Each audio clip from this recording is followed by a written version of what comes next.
I've been reading books of old, the legends and the myths, Achilles and his gold, Hercules and his gifts, Spider-Man's control, and Batman with his fists.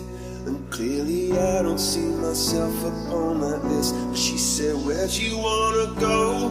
How much you wanna risk? I'm not looking for somebody with some superhuman gifts, some superhero, some fairy tale bliss. Just something I can turn to, somebody I can kiss. I want something just like this. Do-do-do.